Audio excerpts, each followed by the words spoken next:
சர்வ வல்லமையுள்ள தேவனாகிய கர்த்தருக்கு மகிமை உண்டாவதாக. இன்றைக்கும் கொஞ்ச நேரம் இந்த சத்தியத்தை கேட்போம். இது நிச்சயமா உங்களுக்கு நமக்கு பிரயோஜனமா இருக்கும் அப்படின்னு நான் விசுவாசிக்கிறேன். வசனத்தை காதுள்ளவர்கள் கேட்க கடவர்கள்.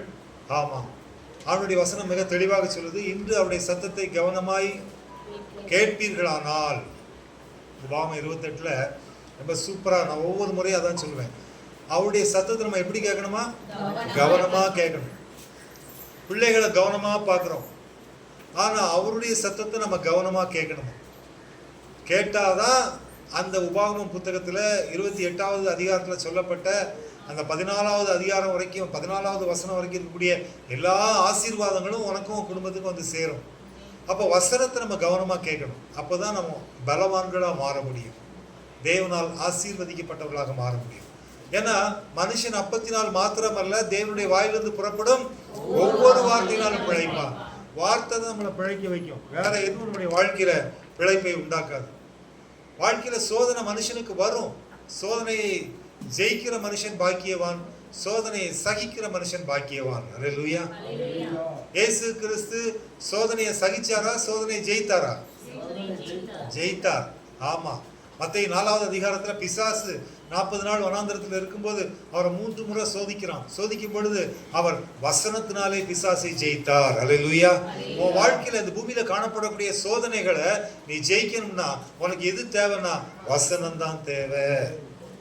வசனம் இருந்தா நீ ஜெயிச்சிருவ. அதனால நீ வசனத்துக்கு முக்கியத்துவம் கொடுக்கணும். கர்த்தருக்கு மகிமை உண்டாவதாக.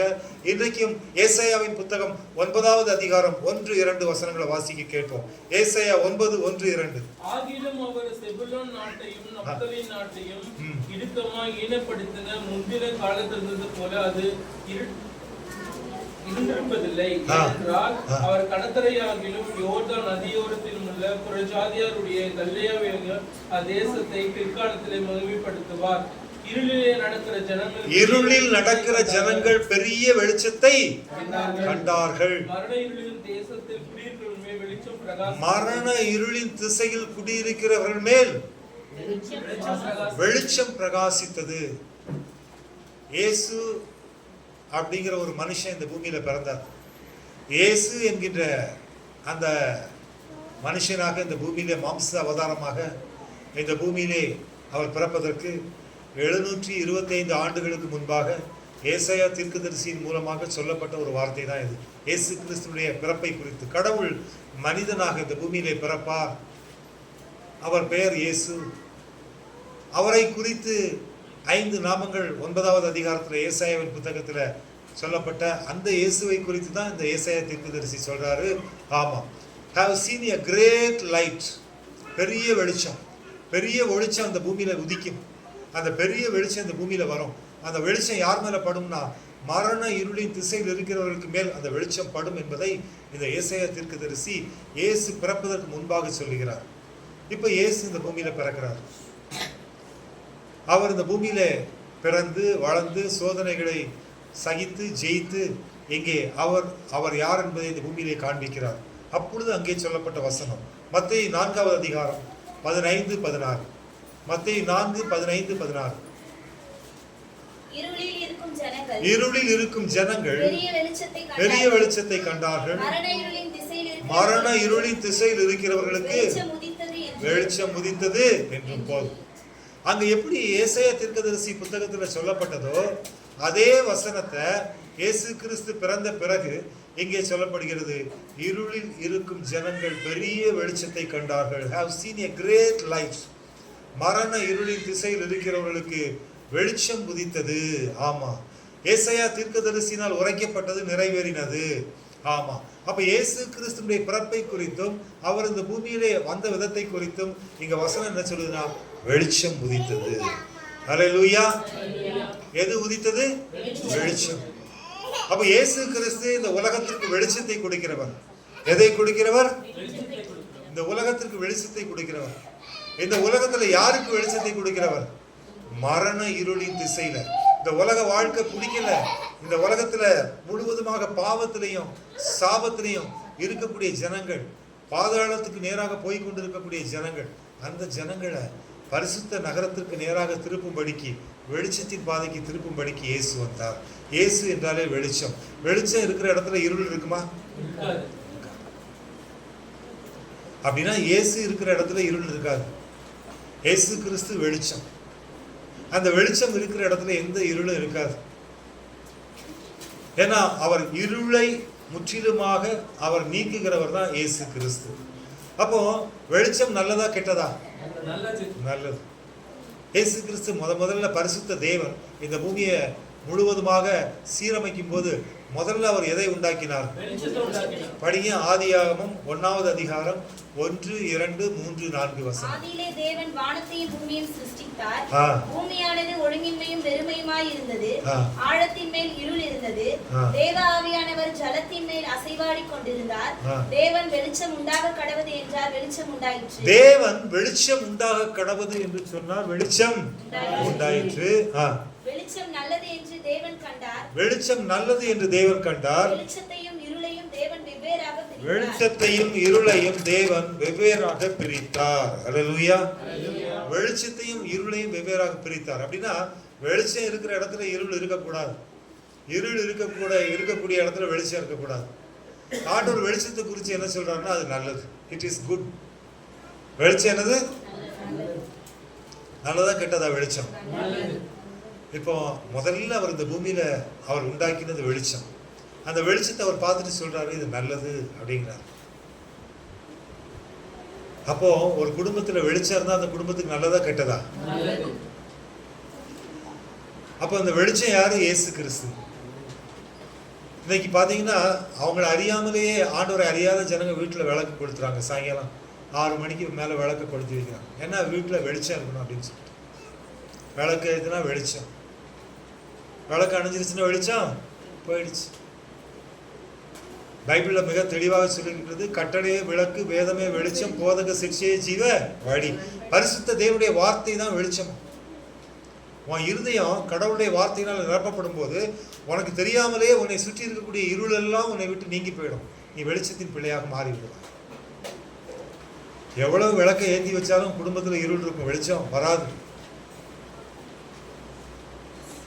ஆனா உன்னுடைய இருதயம் வெளிச்சமாக மாறும் போது உன்னுடைய முழு குடும்பமும் வெளிச்சமுள்ள குடும்பமாக மாறும். அல்லேலூயா. அதான் முக்கியம். கர்த்தருக்கு பிரியமானது. எகிப்து தேசத்துல பரிசுத்த தேவன் அந்த ஜனங்களை அந்த எகிப்து அப்படிங்கிற அந்த இருள் நிறைந்து அந்த இடத்துல இருந்து வெளியே கொண்டு வரணும். ஆசீர்வதிக்கப்பட்ட கானானுக்கு அவர்களை அழைத்து கொண்டு வர வேண்டும். அப்போ அந்த எகிப்து தேசத்துல பார்வோன் அந்த ஜனங்களை கொடுமைப்படுத்தி சித்திரவதை பண்ணி அவர்களை மிகுந்த வேதனைக்குள்ளாக்கி அந்த ஜனங்க அந்த 430 வருஷமா எகிப்து தேசத்தில் இருக்கிறாங்க. ஆனால் மோசே மூலமாக தேவன் அந்த ஜனங்களை வெளியே கொண்டு வரும்போது அந்த இஸ்ரவேல் ஜனங்களுக்கு கடைசியா தேவன் ஒரு அற்புதத்தை செய்கிறார். எகிப்து தேசத்துல தேவன் 10 அற்புதங்களை செய்கிறார். அதுல ஒரு அற்புதம் கடைசியாக பார்க்கும் பொழுது யாத்ராகம புத்தகம் 10வது அதிகாரம் 22, 23. யாத்ராகமம் 10, 22, 23. மோசே தன் கையை வானத்திற்கு நேராக நீட்டினான். எகிப்து தேசம் எங்கும் 3 நாள் மட்டும் கார் இருள் உண்டாயிற்று. 3 நாள் மட்டும் ஒருவரை ஒருவர் காணவும் இல்லை. ஒருவரும் தன்னுடைய இடத்தை விட்டு. பாருங்க, இருட்டு இருந்தாச்சுன்னா மூஞ்சி பார்க்க முடியுமா? நல்ல ஒரு அமாவாசை, எப்படி நல்ல ஒரு அமாவாசையில தெருவில் லைட்டு கீட்டு எதுவுமே இல்லை, எதிரில் பிரபு நடந்து வர்றார், தெரியுமா சொல்லுங்க. சிரிச்சா மட்டும்தான் தெரியும். பல்லு ஏதோ பல்லு மட்டும் தெரியுது, யாரும் கண்டுபிடிக்க முடியாது.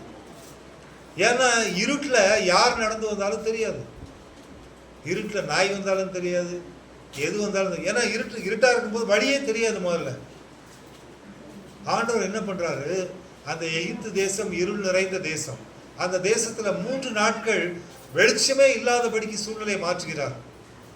ஆனா அங்க சொல்றாரு இஸ்ரவேல் ஜனங்களுக்கு என்ன இருந்துச்சு? படிங்க அந்த வசனத்தை, 23, அது அடுத்த வசனம். 3 நாள் மட்டும் ஒருவரை ஒருவர் காணவும் இல்லை, எழுந்திருக்கவும் இல்லை.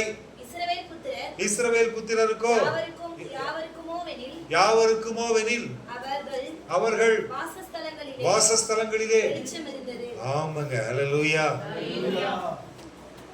பரிசுத்த தேவன் பாருங்க, ஆண்டவரை விசுவாசிக்காத ஜனங்கள் வாழ்க்கையில இருள், ஆண்டவரை விசுவாசிக்கிறவர்கள் வாழ்க்கையில வெளிச்சம். நீ இன்னைக்கு பரிசுத்த தெய்வத்தை விசுவாசிக்கிறாய், உன்னை சுத்தி இருள் இருந்தால் நீ கவலைப்படாத. இந்த தெய்வத்தை உன் இருதயத்துக்குள்ள நீ விசுவாசிக்க ஆரம்பிச்சேன்னா உன் வாழ்க்கையில கர்த்தர் வெளிச்சத்தை கொண்டு வருவார். அல்லேலூயா. உன்னை சுற்றி இருள் இருக்கலாம், உன்னை சுத்தி அவிசுவாசி இருக்கலாம், உன்னை சுத்தி கடவுளை பிடிக்காதவங்க இருக்கலாம். ஆனா நீ கவலைப்படாத, ஏன்னா உன் கூட வெளிச்சம் இருக்கிறது. இங்க வசனம் சொல்லுது, எகிப்து தேசம் முழுவதும் இருள், ஆனால் கடவுளை நம்புகிற விசுவாசிக்கிற பிள்ளைகள் வீட்டுல வெளிச்சம் இருந்தது. எவ்வளவு பெரிய ஆசீர்வாதம் இது. அதனால இன்னைக்கு நீ உன் விசுவாசத்துல இன்னும் உறுதியா இரு, நம்பிக்கையா இரு. வாழ்க்கையில அசைக்க முடியாத நம்பிக்கையை இந்த பரிசுத்த தெய்வத்தின் மீது வை. நிச்சயமாக உன்னுடைய தனிப்பட்ட வாழ்க்கையிலும் குடும்ப வாழ்க்கையிலையும் உன்னுடைய நீ செய்யக்கூடிய வேலையிலையும் கர்த்தர் உன்னோடு கூட இருந்து உன்னை பிரகாசிக்க செய்வார். ஒரு ஆமேன் சொல்லுங்களேன். நிச்சயமா பிரகாசிக்க செய்வார். ஆமா, பக்கத்துல கைப்பிடிச்சு சொல்லுங்க, உன்னை பிரகாசிக்க செய்வார். அல்லேலூயா. கர்த்தருக்கு ஸ்தோத்திரம். ஆமா, ராபின் பிரபு கையை பிடிச்சிட்டாப்ல, உன்னை பிரகாசிக்க செய்வார் அப்படின்னு. கர்த்தருக்கு ஸ்தோத்திரம். பாருங்க, கர்த்தருக்கு பிரியமானவர்களே, நம்முடைய வாழ்க்கையில வெளிச்சம் இருந்துருச்சுன்னா தப்பிச்சிடும். வெளிச்சம் இல்லைன்னா மூஞ்சில அடிபடலாம், முட்டியில அடிபடலாம், கீழே கால் முள் குத்தலாம், என்ன வேணாலும் செய்யலாம், என்ன வேணாலும் நடக்கலாம். வெளிச்சம் இருந்தாச்சுன்னா நமக்கு பிரச்சனையே கிடையாது. இந்த வெளிச்சம் நம்முடைய வாழ்க்கைக்கு ரொம்ப முக்கியமான ஒரு விஷயமா இருக்கு. யோபு வாழ்க்கையில கஷ்டம் இருந்துச்சா இல்லையா? யோபு ஒரு சாட்சி சொல்றாரு. என்ன சாட்சி தெரியுமா? யோபின் புத்தகம் 29வது அதிகாரம், யோபு 29 1, 2, 3 வசனங்களை படிங்க. இன்னும் யோபு தன் பிரசங்க வாக்கியத்தை தொடர்ந்து சொன்னது, சென்று போன மாதங்களிலும் தேவன் என்னை காப்பாற்றி வந்த நாட்களிலும் எனக்கு உண்டாயிருந்த சீர் இப்பொழுது இருந்தால் நலமாயிருக்கும். அப்பொழுது அவர் அருளின வெளிச்சத்தினால் தீபம் என் தலைமேல் பிரகாசித்தது.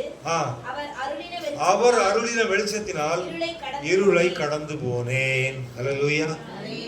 தேவனுடைய வெளிச்சம் உனக்குள்ள இருந்தாச்சுன்னா, பரிசுத்த தேவனுடைய வெளிச்சம் உனக்குள்ள இருந்தாச்சுன்னா உன்னால் இருளை மேற்கொள்ள முடியும், இருளை கடக்க முடியும். அல்லேலூயா. யோபு சாட்சி கொடுக்கிறாரு, அவர் அருளின வெளிச்சத்தினால் என் வாழ்வில் காணப்பட்ட எல்லா இருளையும் நான் கடந்து போனேன். வாழ்க்கையில காணப்படக்கூடிய எல்லா இருளான சூழ்நிலைகளையும் நீ கடந்து போகணும் அப்படின்னு சொல்லியாச்சுன்னா உனக்கு அருள்நாதர் இயேசுவின் வெளிச்சம் வேண்டும். அல்லேலூயா. அந்த வெளிச்சம் உன் வாழ்க்கையில வந்துருச்சுன்னா நிச்சயமா நீ எப்பேற்பட்ட இருளாக இருந்தாலும் அதை உன்னால் கடக்க முடியும். விசுவாசிக்கிறவங்க ஒரு ஆமேன் சொல்லுங்களா? இயேசு கிறிஸ்து யாரு? இயேசு தன்னை குறித்து கொடுத்த சாட்சி என்னன்னா, யோவான் 8வது அதிகாரத்துல நான் உலகத்திற்கு ஒளியா இருக்கிறேன் சொன்னாரா இல்லையா?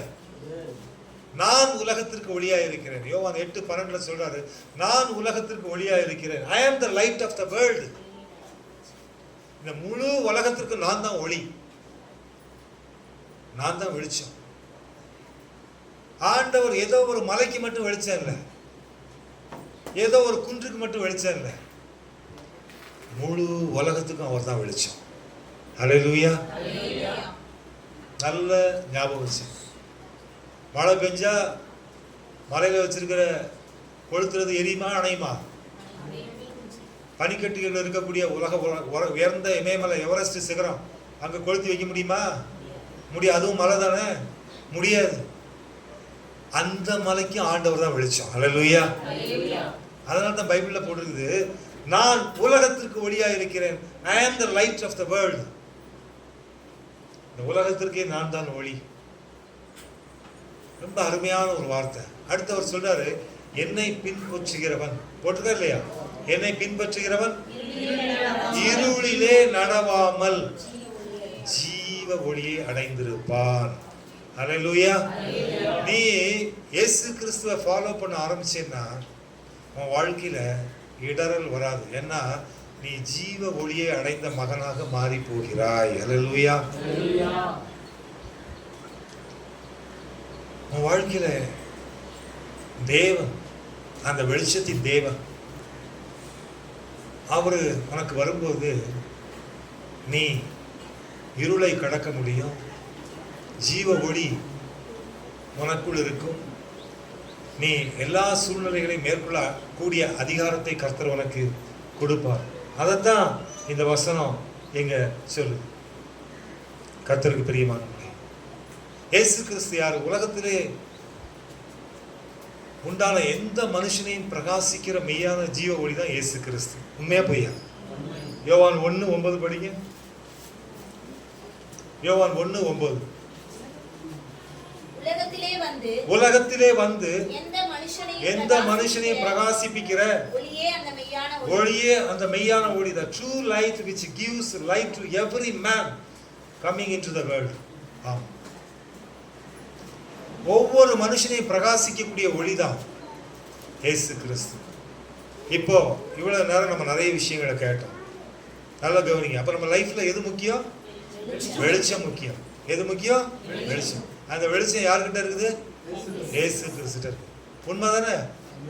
அவர் பிரகாசிக்கிறவர், எல்லாருக்கும் வெளிச்சத்தை கொடுக்கிறவர், வெளிச்சத்தின் தேவன். அந்த வெளிச்சம் நல்லதா கெட்டதா? இப்போ உங்களுக்கு ஒரு முக்கியமான விஷயத்தை சொல்றேன். இதுதான் இன்றைய செய்தி. இதுதான் இன்றைய, நல்ல கவனமா கவனிங்க. இப்போ உங்களுக்கு சொல்லக்கூடிய இந்த வசனங்கள் உங்க வாழ்க்கையில ஒரு பெரிய மாற்றத்தை நிச்சயமாக கொண்டு வரும் என்று நான் விசுவாசிக்கிறேன். கர்த்தருக்கு பிரியமானவர்களே, அவர் சொன்னாரு, இயேசு கிறிஸ்து சொன்னாரு, நான் உலகத்திற்கு ஒளியா இருக்கிறேன். இந்த முழு உலகத்திற்கு நான் தான் ஒளி அப்படின்னு சொன்னார். நான் தான் வெளிச்சம் சொன்னார்.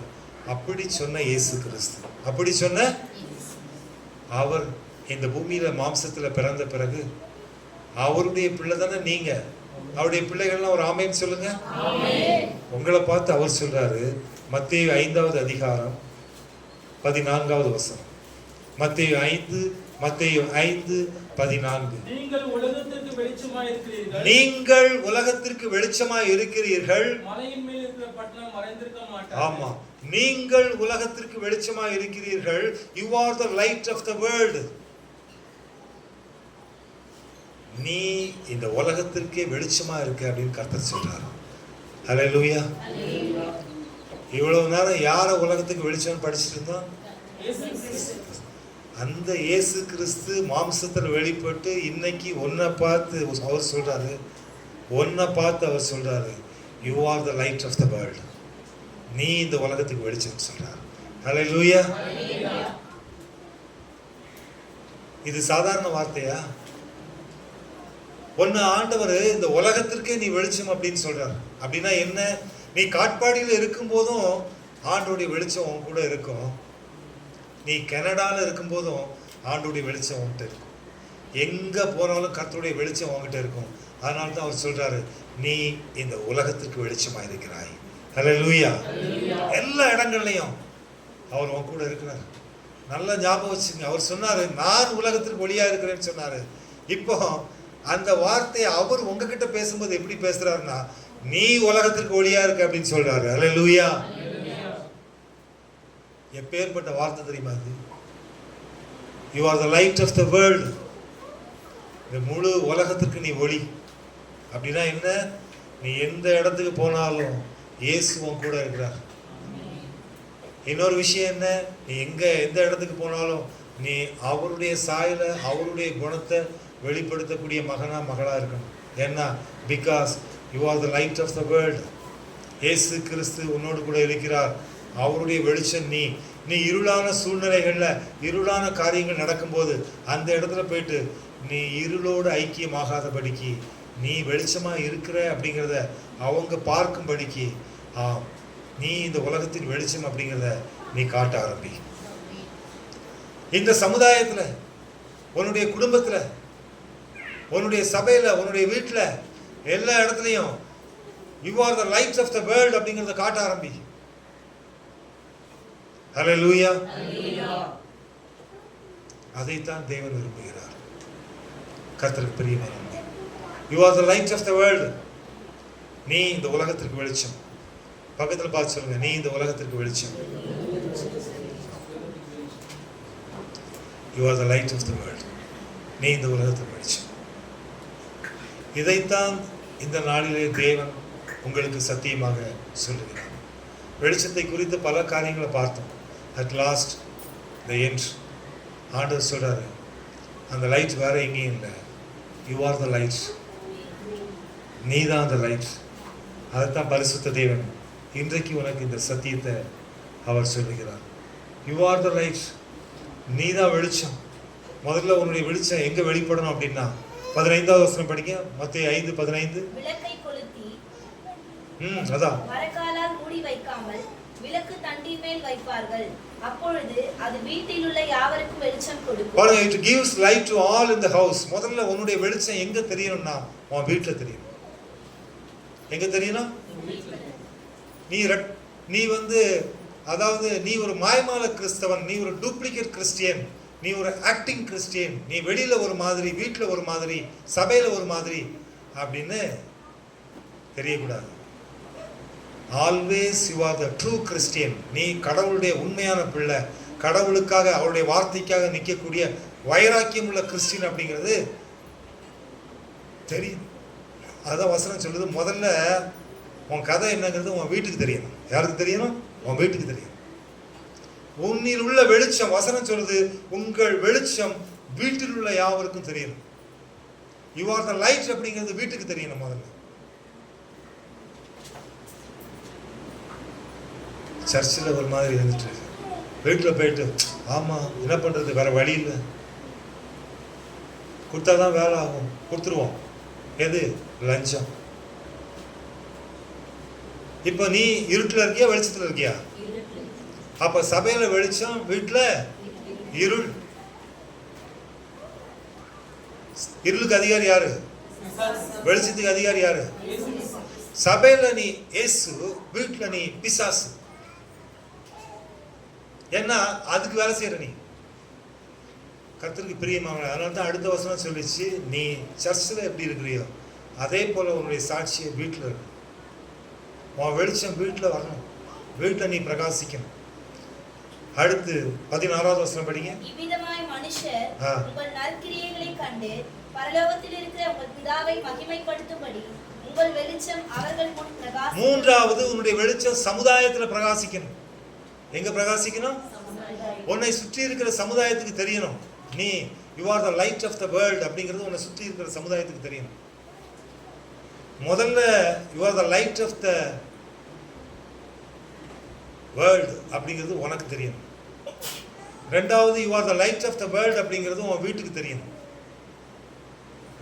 மூணாவது, you are the light of the world அப்படிங்கிறது உன்னுடைய சமுதாயத்துக்கு தெரியணும். இதுதான் தேவன் விரும்புகிறார். நீங்கள் இந்த உலகத்திற்கு வெளிச்சமாக இருக்கிறீர்கள் என்பது முதலாவது உனக்கு தெரியணும். ரெண்டாவது உன்னுடைய வீட்டுக்கு தெரியணும். மூணாவது உன்னுடைய சமுதாயத்துக்கு தெரியணும். அப்பதான் கர்த்தர் உன்னை கொண்டு மகிழ்வார். உன்னை சாட்சியாக நிறுத்துவார். உனக்காக எல்லாவற்றையும் செய்வார். உன்னை குறித்து சாட்சி கொடுப்பார். அல்லேலூயா. உன்னை குறித்து அவர் சாட்சி கொடுப்பார். அதனால என் அன்பு தேவனுடைய பிள்ளைகளே, இந்த நாளில் கூட மகிழ்ச்சியோடு ஆண்டுடைய சமூகத்தில் உங்களை ஒப்பு கொடுங்க. கர்த்தர் இன்றைக்கு உங்களை பார்த்து சொல்லுகிறார், நீ இந்த உலகத்தின் வெளிச்சம். அதனால nothing to worry about anything. ஆமாம், உங்கள் வாழ்க்கையில் இருக்கக்கூடிய இருளான சூழ்நிலைகளை குறித்து கவலைப்படாதீங்க. உன்னுடைய வெளிச்சத்தை குறித்து நீ உணரும் போது, உன் வாழ்க்கையில் உன் இருதயம் முழுவதும் அவருடைய வார்த்தையினால் நிரப்பப்படும் போது, கர்த்தர் உன்னை கொண்டு பெரிய காரியங்களை உன் வீட்டில் செய்வார், உன்னுடைய சமுதாயத்தில் செய்வார், நீ வேலை செய்யக்கூடிய இடத்துல செய்வார். உன்னை கர்த்தர் சபையிலே சாட்சியாக நிறுத்துவார். அல்லேலூயா. கர்த்தருக்கு மகிமை உண்டாவதாக. இந்த வார்த்தையின் சத்தத்தை கேட்ட உங்கள் ஒவ்வொருவரையும் தேவன் தாமே ஆசீர்வதிப்பாராக. யாவரும் எழுந்து நிற்போம். ஒரு